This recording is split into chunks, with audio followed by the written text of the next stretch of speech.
এই দৃশ্য দেখলে হয়তো অনেকের নিজের প্রতি আর কোনো অভিযোগ থাকবে না। কষ্টের কথা বলা আর কষ্টকে বুকে আগলে রেখে পথ চলা, দুয়ের মধ্যে অনেক পার্থক্য। আর সেই পার্থক্যটা আমাদের চোখে আঙুল দিয়ে দেখিয়ে দিয়েছেন এক শতবর্ষী নারী ফজিলতুন্নেসা। ১১০ বছরের পথ পেরিয়ে এসেছেন তিনি। সময়ের ভারে শরীরটা বেঁকে গেছে, কুঁকড়ে গেছে চামড়া। চলাফেরায় এক ধরনের কষ্ট স্পষ্ট দেখা যায়, তবুও চোখে মুখে ক্লান্তির ছাপ থাকলেও হৃদয়ে রয়েছে এক অদম্য শক্তি।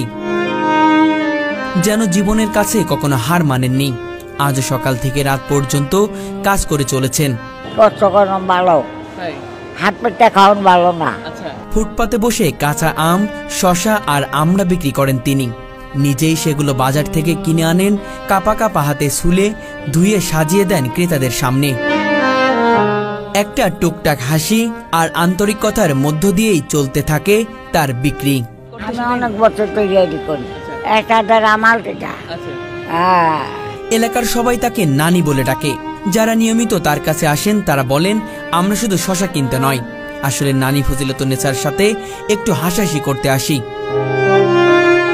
এই বয়সে সাধারণত মানুষ শয্যাশায়ী হয়ে পড়ে, অথচ ফজিলতুন্নেসা যেন এক অদম্য ধাতব্য শরীরের মানুষ।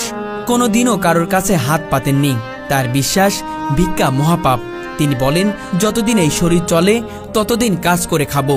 আমি ভিক্ষা করব না, মরার আগ পর্যন্ত কাজ করে যাব।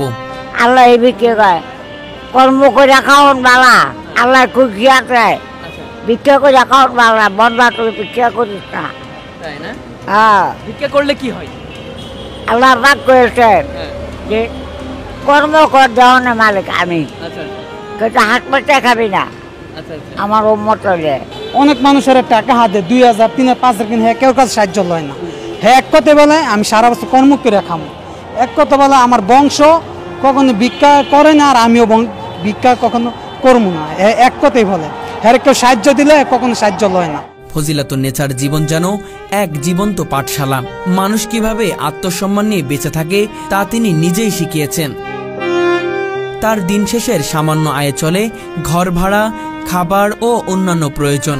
নেই কোনো বিলাসিতা, নেই কোনো অতিরিক্ত চাওয়া পাওয়া, কিন্তু নিজের উপার্জনে খাওয়া যে আত্মতৃপ্তি, সেটাই যেন তাকে জীবনের প্রতি আশাবাদী করে রেখেছে। তার জীবনবোধ এতটাই দৃঢ় যে তাকে দেখে অনেকে আশ্চর্য হয়ে যান। খুবই আনন্দের বিষয় যে ১০০ উপরে বয়স, এখনো সে পরিশ্রম করে খাইতে পারতে আছে। আমি এর কাছে খুবই আনন্দের বিষয় এটা একটা। অনেকেই এসে বলেন, এই বয়সেও কিভাবে এতটা পরিশ্রম করছেন। তখন ফজিলতুন্নেসা হেসে বলেন, আল্লাহ যখন দিচ্ছে